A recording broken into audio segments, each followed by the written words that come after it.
Good and evil in the modern society. There's a quote by Viktor Frankl that resonates with me deeply. You see, Frankl was a Holocaust survivor who experienced some of the darkest depths of human cruelty. And he said that there are two races of men in the world, but only these two. The race of the decent man and the indecent man. Both are found everywhere. They penetrate into all groups of society. And no group consists of entirely decent or indecent people. This idea that good and evil cut across all lines, be they political, racial, cultural, or religious, is fundamental to the understanding of our world today. We get so caught up in social and political debates. We get so caught up in the back and forth of policy and cultural wars that we forget the most basic truth. Good and evil are real forces. They aren't abstract concepts reserved for religious texts or philosophical discussions. They are present in everyday discussions we make, in leaders that we follow, in the media we consume, and in the laws that we uphold. America was founded on the belief in a higher power, on the principles learned from God, from faith, and from religion. We said, in God we trust, not in government we trust, in God we trust.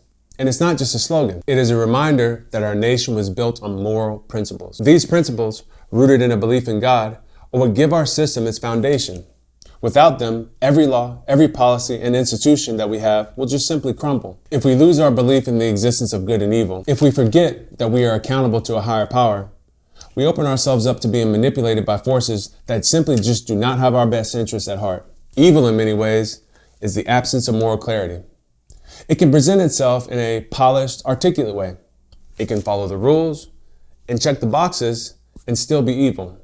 Why? Because it lacks the fundamental decency that underpins a moral society. There's a saying that the devil can cite scripture for his purpose. I'll say it again. The devil can cite scripture for his purpose. And it's true. Evil doesn't always wear a mask of cruelty. Sometimes it just looks like everything else, except for one crucial difference. It only serves itself. Currently, we're seeing this now in our culture. So many of the policies and social movements we're grappling with today are being presented as solutions to our problems. But we have to ask ourselves, are these movements serving the good? Or are they merely following the letter of the law while undermining the spirit of decency? A society that denies the existence of good and evil or pretends that they are just outdated religious concepts is a society that will fall victim to manipulation by those very forces. Take, for example, the breakdown of the family unit, a topic we explored in the first chapter. Policies that undermine the family, that remove religion from public spaces, that tell us morality is subjective and that everything is relevant. These are not neutral forces. They are, in my belief, forces of evil. They might present themselves as rational or progressive, but they tear apart the fabric that holds society together. They weaken our ability to stand together and stand for something bigger than ourselves. And without that, without a belief in something higher, society becomes rudderless, with no direction. Religion, specifically the religions that promote respect for women, equality, and freedom, religions that align with the principles that America was founded on, they're essential to keeping us grounded. These principles, freedom of speech, freedom of belief, respect for individual rights, do not just come out of thin air. They come from a system rooted in faith. The moment we discard this, we invite ourselves into chaos. We must be careful though. We must be careful to understand that not all religions share the same values. Any religion that preaches hatred, violence, or the subjugation of women and minorities is not aligned with the moral principles that we stand for in this country. Now, it's not enough to simply say that religion is important. We must be clear that it is the religions that promote decency, empathy, equality, and freedom, that these are the religions that are essential. The rest should be challenged and, if necessary, rejected. Now, let's talk about the modern world.